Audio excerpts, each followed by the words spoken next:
God, there was such a nice article in Forbes about us when the movie came out. Oh, thank you. Yeah. I absolutely love it. I've done a few articles about it now, and I'm going to do an article. So that article was yours? I did.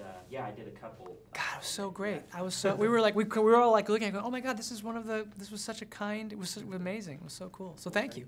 Can you just let your name and affiliate for us? Yes, Mark Hughes, Forbes. So I'll start with an easy one. What drives the relevance of this series, and why has it struck such a chord with people? Clearly, it has. Well, I think that one of the great things about the franchise is the metaphor itself. I mean, when you're looking at the big conceit of the franchise is that somehow intelligent animals have taken over the planet, but of course, that's who we are. We're the intelligent animals who have taken over the planet, and we sometimes forget that we are animals. And I think that the exciting thing about this story is that through these apes, we're able to look at ourselves. And that's a really unique sort of thing. You know, it's the kind of story that in another era could have been like a great Western or some kind of war epic or that kind of story. And those kind of stories, for the most part, are not the kind of stories that Hollywood tells anymore. Those kind of movies are really expensive. And it's really the metaphor of the apes, that fantasy, that enabled us to tell this story. And hopefully, if people are connecting to it, it's because they're seeing themselves somewhere in the story. They're relating to it, and that's sort of the whole point of it. The facial movements and the motions, the body language is all so key to the performance capture.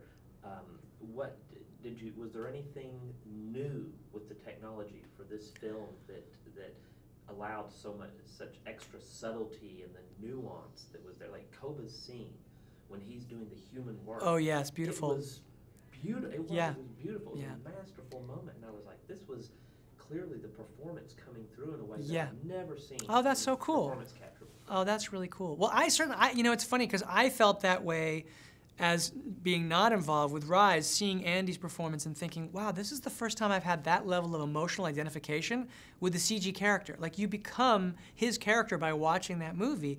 And that, to me, was the big thing about doing performance capture that was so exciting to learn, that first of all, the technology is really just about recording a performance. And then once that performance is recorded, the animators basically strive to mine that emotion that those actors create and find a way to express it onto a different anatomy, the anatomy of an ape.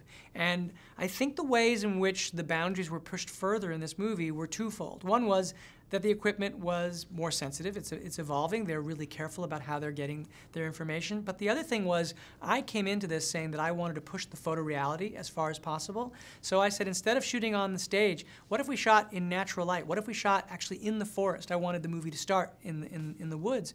And what it was like, we could rebuild the equipment so that it could, because the equipment was originally built to be in basically a very simple room, and the actors would perform in what is essentially a stage.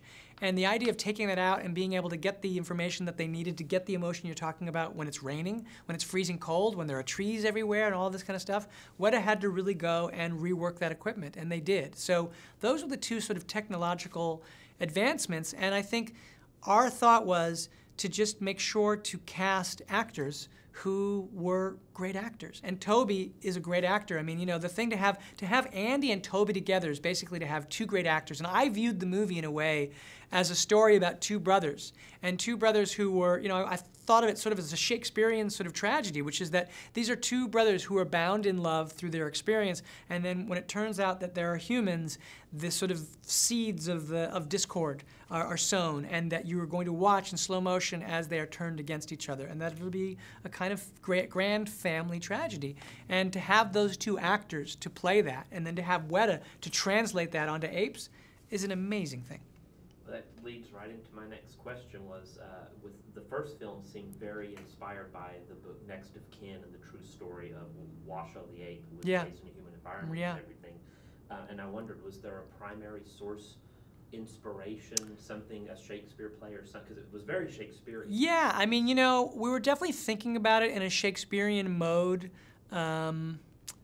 I don't know. I mean, I would say there were so many different inspirations. I mean, 2001 was an inspiration. I really wanted the movie to start in a way that felt like the apes had inherited the earth and it was sort of like the dawn of intelligent apes and sort of just be in their world. I thought that would be scary and then cool as you started to get sort of watch them, and then that over the process of seeing this world, you would actually go from being scared by them to being drawn into the family dynamic and then start to connect to them and relate to them. And then once that had happened, we would introduce the humans, and from that point, I sort of saw it as like a Western. Because then from that point forward, you know it's going to turn to violence. So the question is when.